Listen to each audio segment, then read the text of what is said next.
Bienvenidos a este podcast literario que tiene como fin reconocer y difundir las obras literarias de las escritoras que a lo largo de la historia han sido menospreciadas o invisibilizadas por su condición de ser mujer. Mi nombre es Elise y cada semana te voy a recomendar a una autora diferente mientras conocemos su historia, su estilo literario y analizaremos brevemente parte de su obra. También puedes seguirme en mi canal de YouTube, El Librero de Elise, o en el Instagram del podcast, mujeres-y-literatura.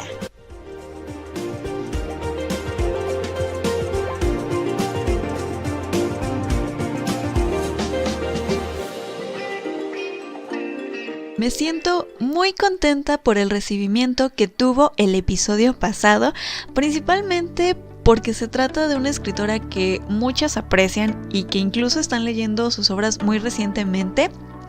Dejé varias recomendaciones sobre sus obras en el Instagram del podcast para que lo puedan revisar, y si todavía no se animan en leerla, pues ahí encuentran alguno de los tantos libros que escribió y le den una oportunidad.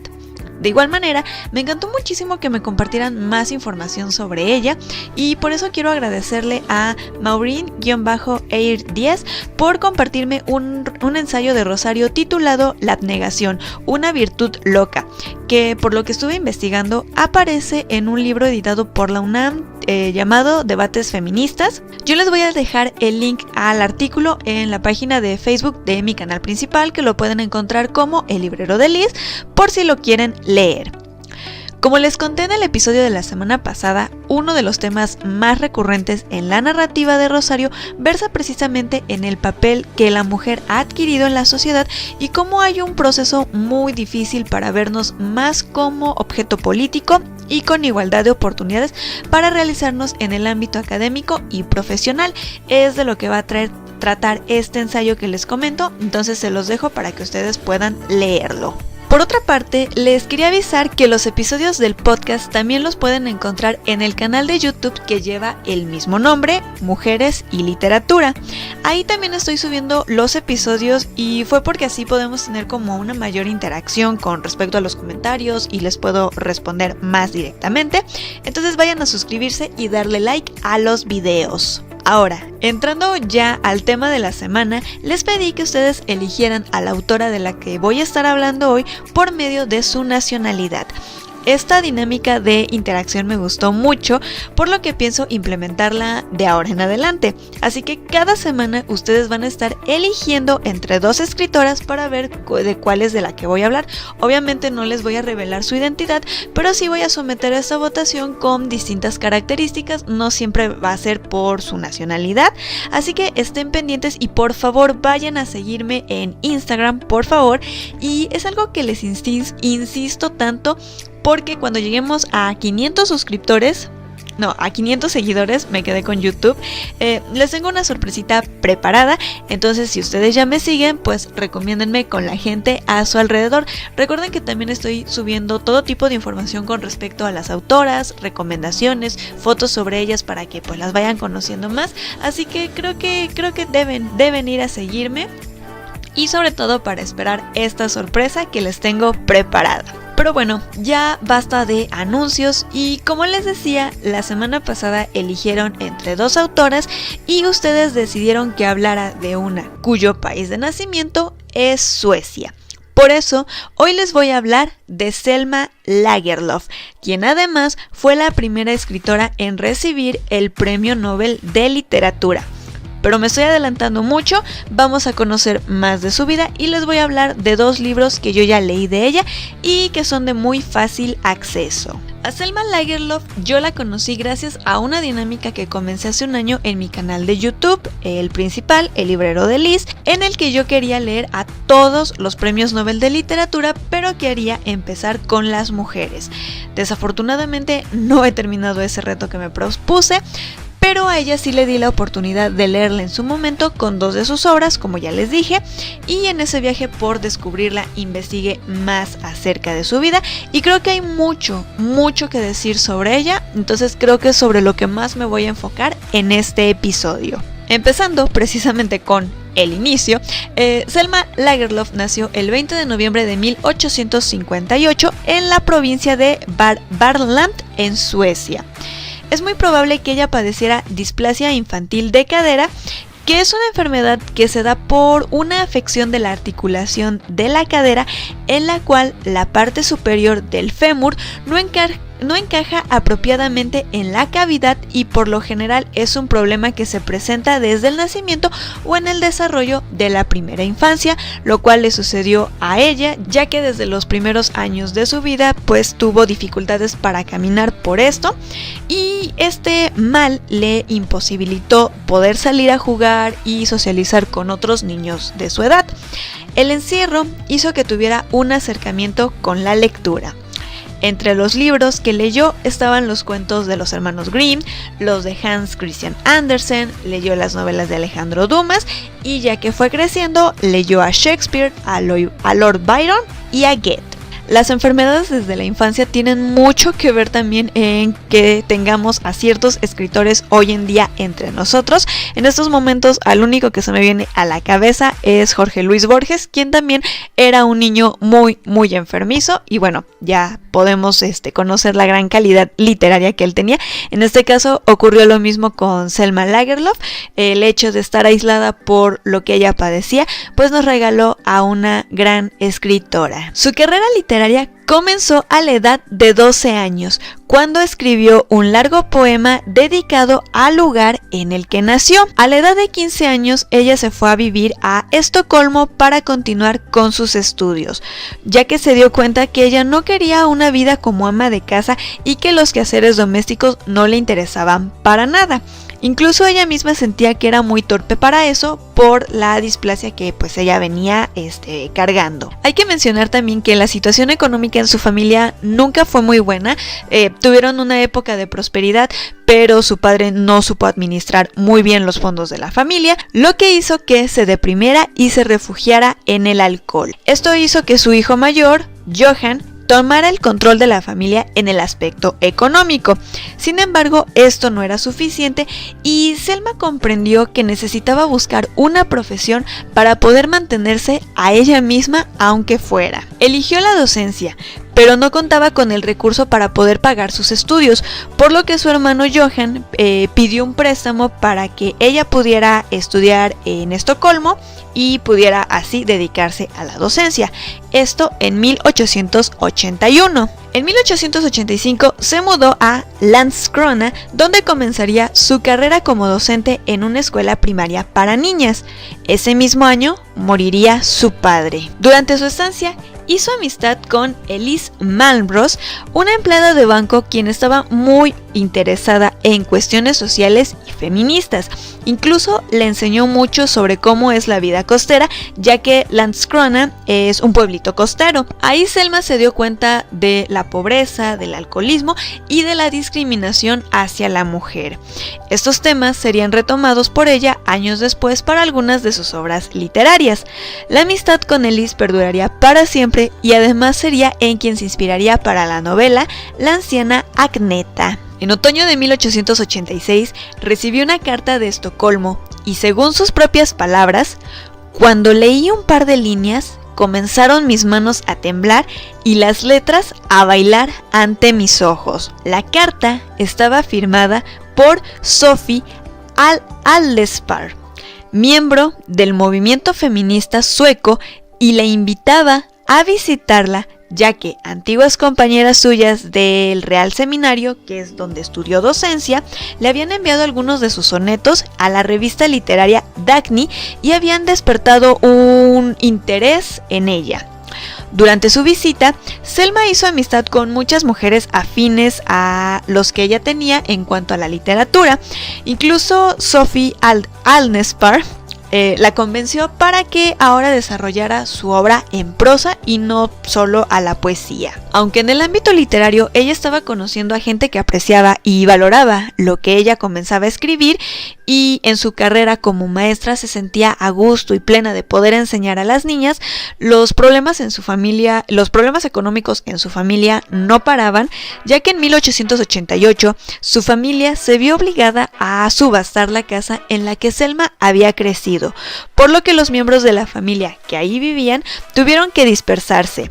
Selma se llevó a vivir con ella a su tía paterna, Lovisa. Al ver cómo la pérdida de su hogar afectó tanto a su familia, Selma se prometió a sí misma poder recuperar ese lugar algún día. No sabía cómo, pero tenía que recuperarlo. Ese mismo año, un periódico cultural ofreció un premio de 500 coronas a aquel que escribiera la mejor novela.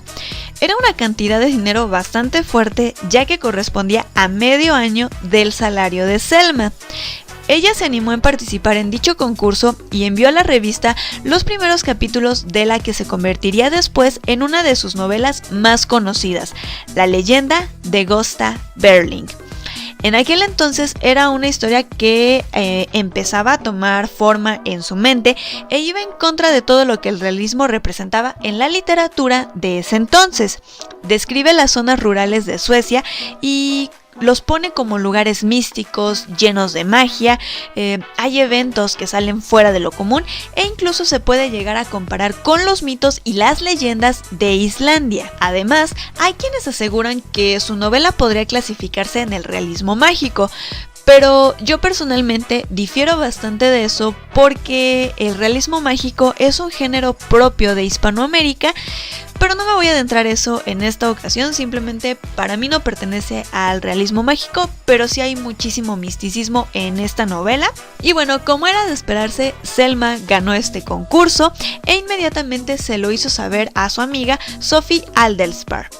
La baronesa le respondió entusiasmada por esa gran noticia y además le consiguió una beca para que se tomara un tiempo libre de la escuela y se dedicara por completo a terminar de escribir esta novela, la cual se publicó en 1891. Sin embargo, no tuvo el éxito esperado. Y a pesar de que una amiga de Lagerlöf llamada Anna Ohm, quien también era profesora en Landskrona, publicó una reseña positiva. Pero esto no interesó a la gente en leer su historia. Esto la desanimó muchísimo e incluso se llegó a replantear acerca de culminar lo que venía siendo una efímera carrera literaria, hasta que dos damas danesas, quienes además también eran sus amigas, la primera de ellas Aida Falbe, quien había traducido de hecho su obra al danés, y Sofía Alberti, quien era miembro de la Asociación Femenina de Lectoras, le aconsejaron que presentara su libro al destacado crítico literario George Vance. Unos días después de que ella acudiera a él con su obra, apareció una brillante reseña en el periódico Politiken, desencadenando así un profundo interés por los lectores de Dinamarca en esta escritora. Este evento en particular significaría el comienzo de una nueva etapa en la vida de Selma como escritora. En el tiempo en que ella residió en Landskrona, no solo escribió su primera novela, sino que también hizo una colección de cuentos llamada Lazos Invisibles y una novela titulada Una aventura en Vineta. Estos textos fueron publicados y tuvieron un mejor recibimiento que lo que fue su primera novela y fue lo que le otorgó fama a nivel nacional. Por fin estaba siendo reconocida como escritora. Al mismo tiempo que en su carrera estaba despuntando, conoció a otra mujer escritora que incluso se volvería su pareja, Sophie Elkan. De hecho, Selma murió antes de poder publicar la biografía de ella y bueno, la relación duró por muchísimos años, pero todo fue realmente con discreción por la época en que todo eso estaba sucediendo. Hay incluso algunos biógrafos, supongo que son más de aquella época, que las ven simplemente como grandes amigas, pero hay estudios más recientes que revelan que, pues efectivamente, las dos escritoras fueron pareja. Su éxito y la crítica tan positiva que ahora se le daba a sus obras llamó la atención del rey Oscar II de Suecia y Noruega, y además de la Academia Sueca. Ambos decidieron ayudar a la escritora con sus problemas financieros para que pudiera dedicarse por completo a la escritura. Así que imagínense que ella ya podía vivir plenamente de lo que ella estaba escribiendo. Sin duda, este es el sueño de todo escritor, que alguien te pueda decir, ¿sabes qué?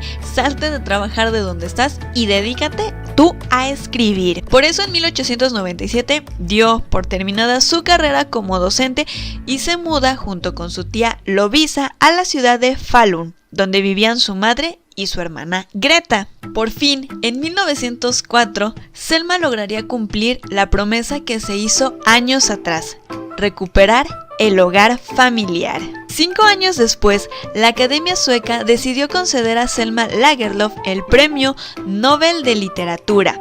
Esto en reconocimiento al altivo idealismo, la vívida imaginación y la percepción espiritual que caracterizan todas sus obras.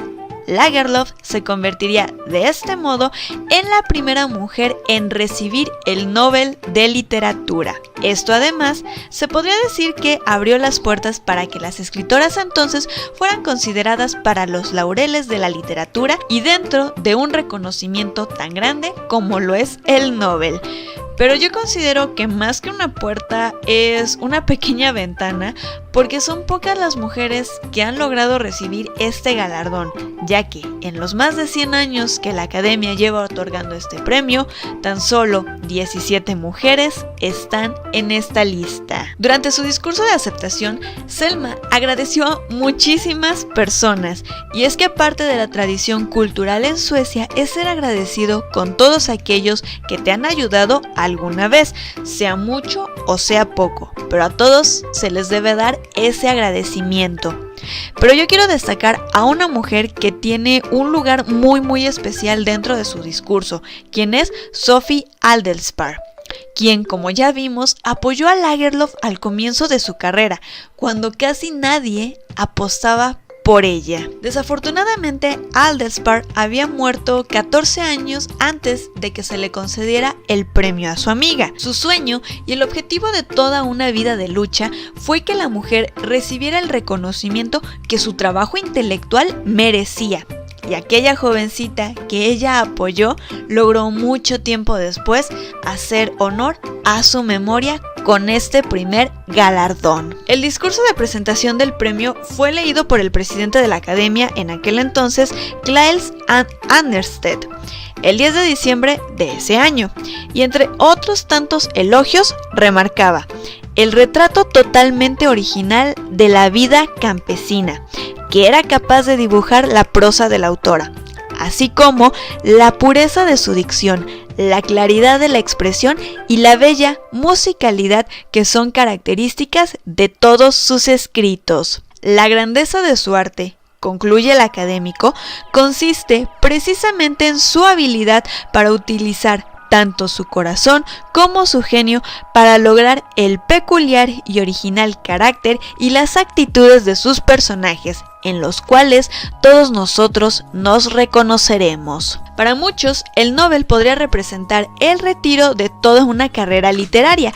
pero para Selma esto no estaba en sus planes, ya que continuó escribiendo y además hizo una enorme labor altruista con otra escritora que estaba huyendo de la Alemania nazi. También hay que destacar que durante la Primera Guerra Mundial fue nombrada miembro de la Academia Sueca.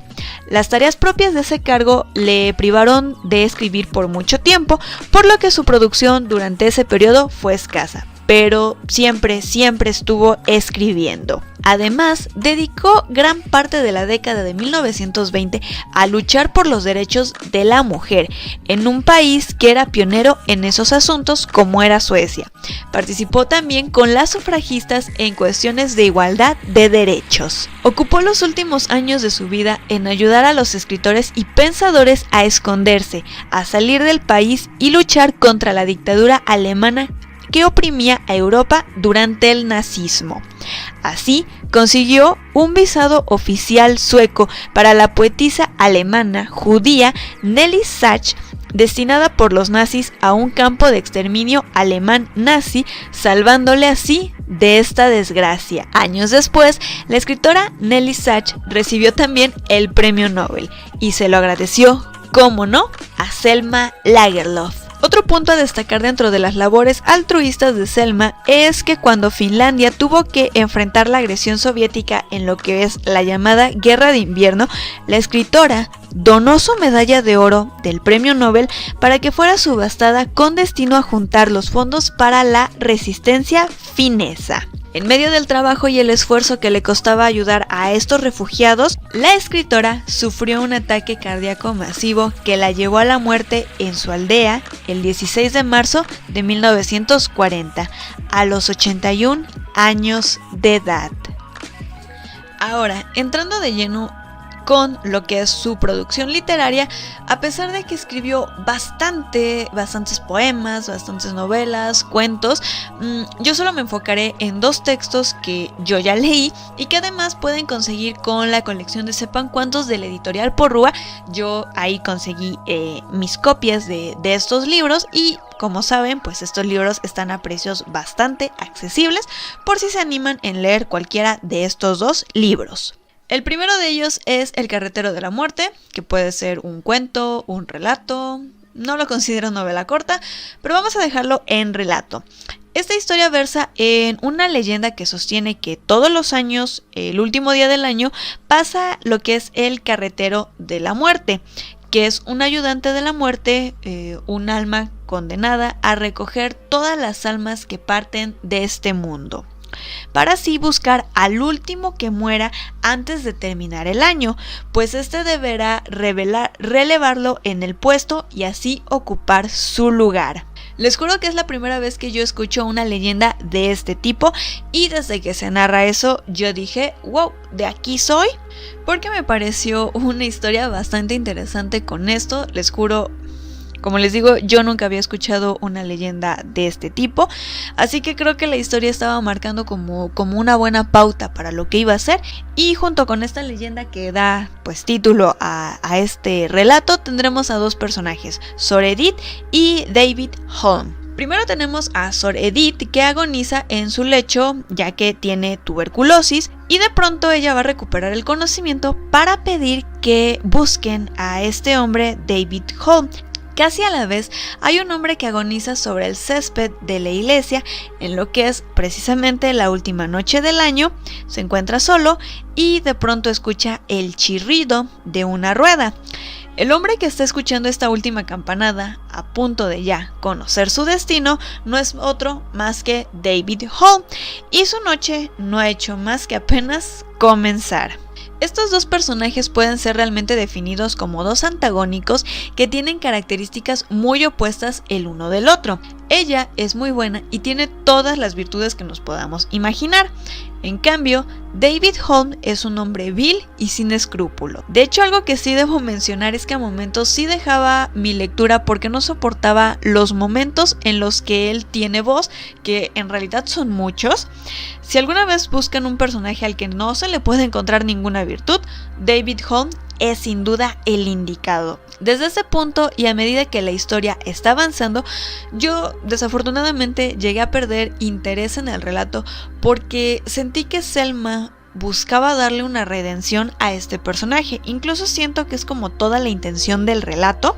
Y mi decepción se hizo más grande porque, como ya vimos un poco más en su biografía, pues ella era una feminista que luchó por las mujeres de su época, y con eso quizás ella pudo darle un mejor giro a sus personajes femeninos y no un estereotipo que ya veníamos cargando desde el siglo XIX, en el que todas las mujeres tenían que reivindicar a estos personajes malos. Incluso también esperaba un poco más alrededor de esta leyenda, ya que la primicia es bastante buena, pero es algo en lo que se centra muy al inicio de la novela. Da este ambiente como entre que estamos en la realidad, en los sueños, cae mucho en lo fantástico con esta leyenda acerca de este carretero.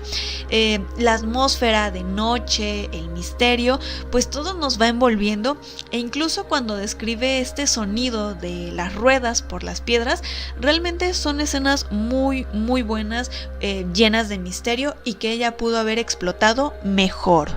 Estuve leyendo además que ella mezcla mucho estos elementos fantásticos para hacer crítica social, pero yo sigo creyendo que hubiese sido mucho mejor que la historia tomara ese rumbo fantástico que nos adentró al principio.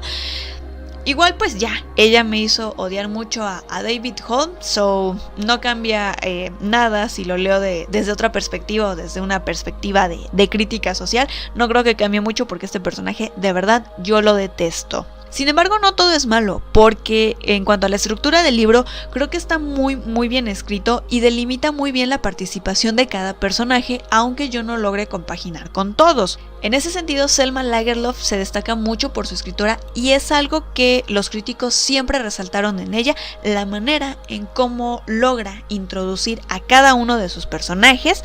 Sin embargo, como les digo e insisto en eso, yo esperaba algo completamente diferente, pero creo que quizás es mi error, porque yo me precipité mucho en cuanto a lo que yo quería leer y eso quizás arruinó mi experiencia.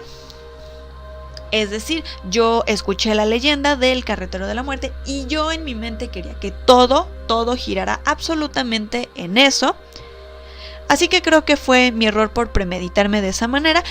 Pero no cuento estos errores como para que ustedes se desanimen, porque pues yo no tengo la verdad absoluta a final de cuentas. Al contrario, a mí me gustaría mucho que se acercaran a la obra de esta escritora y que ustedes la conozcan y la juzguen por lo que ustedes están leyendo.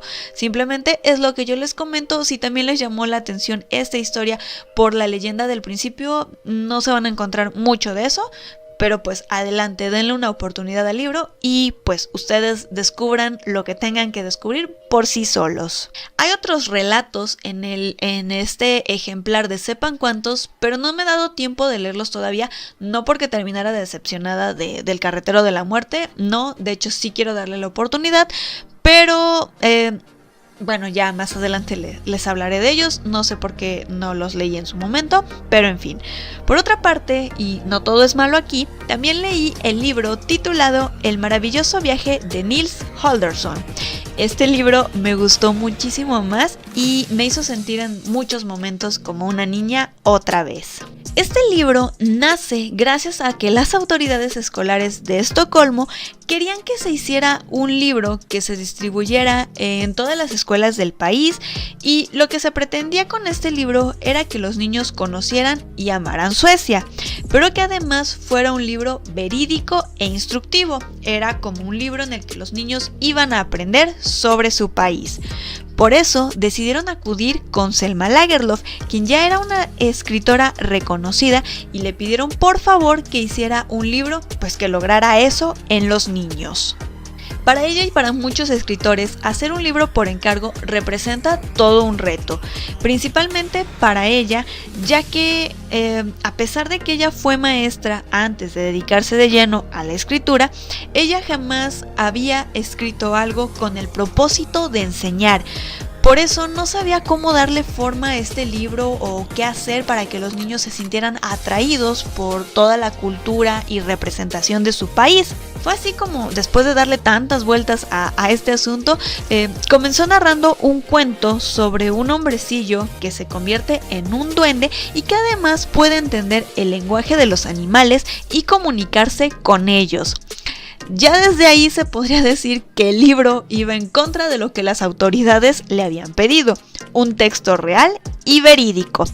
Pero Selma se supo defender diciendo que no hay seguridad en que los duendes no existan y que a pesar de los grandes avances científicos y tecnológicos que en ese momento estaban ocurriendo, en el fondo todos creían en seres míticos y sobrenaturales, mismos incluso que forman parte de los mitos y leyendas que componen a todo Suecia. Es entonces que a partir de este personaje, Nils Holgersson, Selma hará que su lector logre recorrer Suecia, dándonos así una bella lección de geografía sobre Suecia, describiendo de la manera más poética y bonita todos los paisajes y a la gente que vive ahí. Por ello fue una lectura que pude disfrutar más porque realmente para mí fue eso, un viaje por todo Suecia, ya que conozco el país a grandes rasgos, creo que incluso conozco un Suecia más modernizado por lo que he leído y eso, pero esa Suecia que todavía cree en las leyendas, en los mitos, en esos paisajes tan naturales, es algo completamente nuevo para mí. Me hizo adentrarme tanto en ese país que me sentía parte de, y gracias a ello creo que veo a Suecia como un lugar místico, como un lugar mágico que espero algún día poder conocer y ver todos esos paisajes que ella describe con mis propios ojos. Así que podemos ver a una mujer que desde muy temprana edad supo que quería ser escritora y que logró incluso vivir de eso, con lo que ahora podemos llamar como estas becas que algunos escritores consiguen. Bueno, ella tuvo esta ayuda por varias personas que decidieron creer en ella y que creo que lo hicieron porque vieron ese talento que había en ella. Como les dije, lo que yo he leído de ella me he encontrado con estos paisajes tan bonitos, con estas descripciones que te hacen sentir dentro de la historia, independientemente de que uno de estos 2 libros que leí no me gustara del todo, pero sí debo resaltar esta parte en ella como escritora y que también la Academia del Nobel lo llegó a ver en su momento y que por eso recibió ese enorme galardón en ese momento. Así que creo que conocer tanto de su vida me hizo inspirarme más, me hizo admirarla. Por eso me centré un poco más en el caso de ella, en hablar más de su vida. Para la época en la que ella vivió, realmente logró mucho y logró destacar en una época en donde pues todavía era muy difícil aceptar que las mujeres escribieran. Y sobre todo ser la primera mujer en recibir un galardón del tamaño del Nobel de Literatura es algo bastante digno de reconocer, y como muchas personas a su alrededor creyeron en ella y pues ahí están los resultados. Yo de verdad les recomiendo que la puedan leer, que le den una oportunidad. Creo que el que más recomendaría sería El viaje de Nils Holgersson. Creo que es un libro con el que más personas pues van a llegar a conectar, más que con El carretero de la muerte. Yo quiero leer la saga de Gösta Berling. Creo que también mantiene como todo este género de lo fantástico unido con lo real. Pero ya una vez que lo haya leído, pues espero poder platicarlo con ustedes, ya sea por aquí, ya sea en mi canal principal. Todavía no lo sé, pero estoy segura de que sí voy a seguir hablando de ella como escritora. Y creo que parte también de recomendar a estas autoras es precisamente el conocer sus historias, conocer todo lo que han tenido que pasar para poder escribir, y el ejemplo perfecto de esto pues obviamente es Selma. Les recuerdo que vayan a seguir el Instagram del podcast, porque además de la dinámica para escoger a la escritora de la siguiente semana, también les voy a estar compartiendo algunas fotos referentes a Selma Lagerlöf y a su vida, pues para que la vayan ubicando más, la conozcan y todo eso. Así que los invito, como por enésima vez, vayan a seguirme ahí en Instagram, y bueno, ya la siguiente semana descubrirán quién fue la escritora que ganó en la dinámica de esta semana.